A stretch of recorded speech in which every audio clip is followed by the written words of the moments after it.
Hi everyone. Let's talk about the mean value theorem. Imagine you drove 180 miles in 3 hours. Is it true that at some point during your trip, the speedometer showed 60 miles per hour?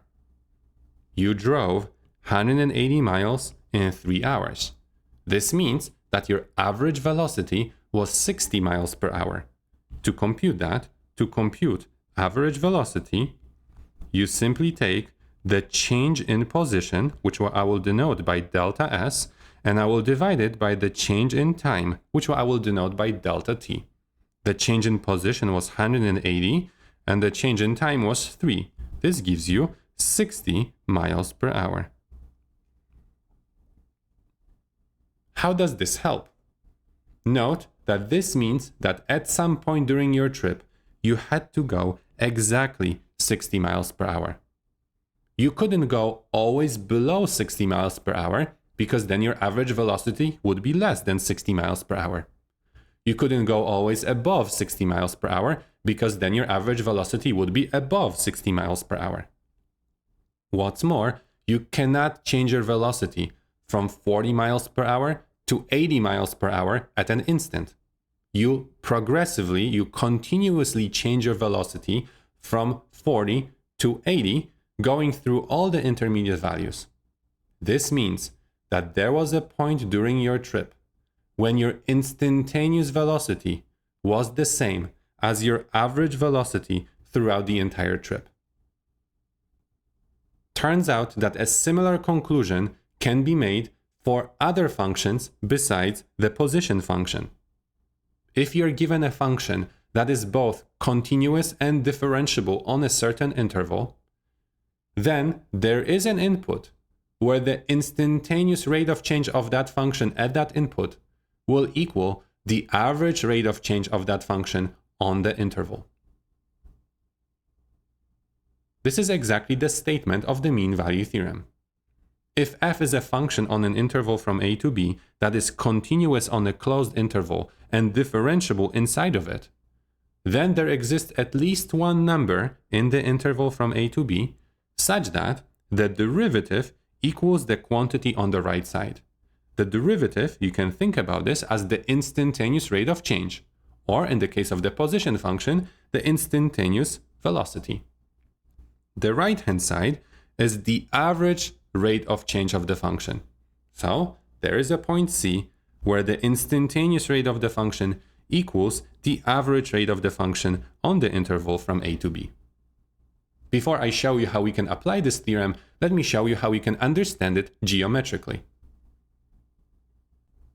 Let's first draw an example of a continuous and differentiable function on an interval from a to b. The first point of this function will have coordinates a, f of a, and the second point will have coordinates b, f of b.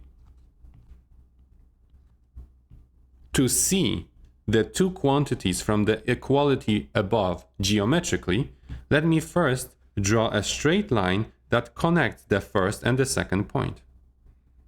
This straight line has a slope.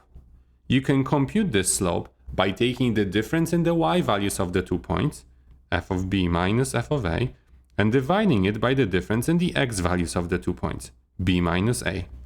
Note that the slope of this orange line is the same thing as the quantity on the right side of the equality sign, which means the slope of this orange line equals the average rate of change of the function f.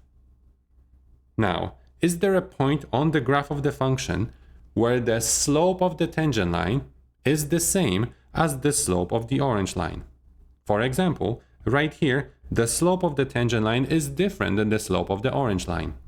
Over here, the slope is also different. But there is a place where the tangent line has the same slope as the orange line. Let me denote the place where that happens by C.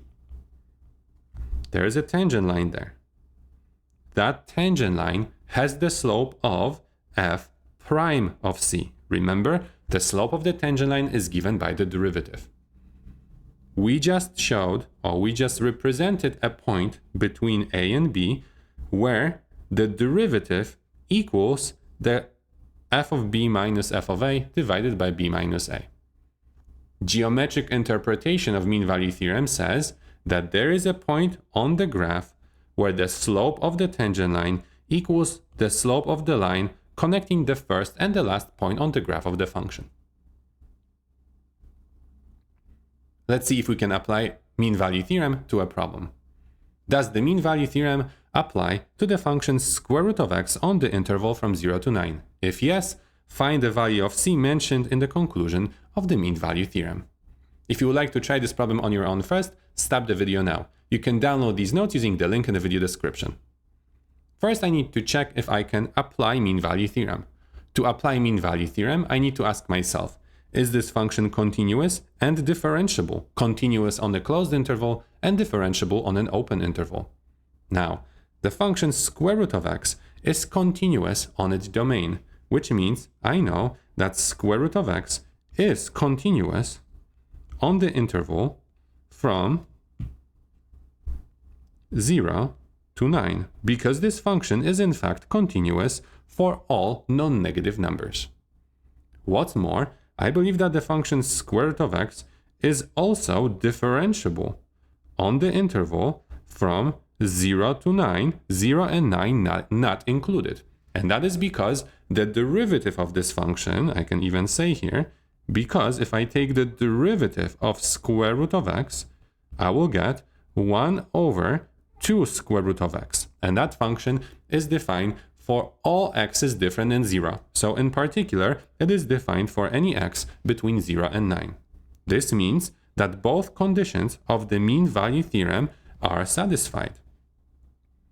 Thanks to mean value theorem, I know that by the mean value theorem, there exists a number c in the interval from 0 to 9 such that f prime of c will equal the function evaluated at 9 minus the function evaluated at 0, 9 minus 0 in the denominator. Let's solve this equation for c, because that's what we are supposed to do. We are supposed to find the value of c that mentioned in the conclusion of the mean value theorem. I know the formula for the derivative. Let me plug in c to it, and I will get 1 over 2 square root of c. On the right side, the square root of 9 is 3, square root of 0 is 0, I get 3 divided by 9. 3 divided by 9 is the same thing as 1 divided by 3, so I get 1 over 2 square root of c equals 1 divided by 3. I now multiply this out by cross-multiplying, and I will get that 3, or rather 2 square root of c equals 3. Divide both sides by 2, you get square root of c equals 3 divided by 2, which means that c equals 9 over 4, which is the same thing as 2.25. This means, geometrically, that if you were going to draw this function square root of x on the interval from 0 to 9, here's the function square root of x, on the interval from 0 to 9, and if you were going to connect the point 0, 0 with the point with coordinate x equal to 9, and you were looking for a tangent line somewhere on the graph of the function that is parallel to this orange line, you could find that line at somewhere here, and that will happen at c equal to 9 over 4. You may be wondering why mathematicians want to know where the function has a point where the tangent line is parallel to the line that connects the first and the last point on the graph of the function in a certain interval. In fact, you might be wondering why mathematicians need the mean value theorem at all. I can tell you that mathematicians usually use the mean value theorem to justify why certain mathematical facts or certain mathematical theorems are true. In the next video, I will show you an example of a theorem, a mathematical fact that you can prove by using the mean value theorem.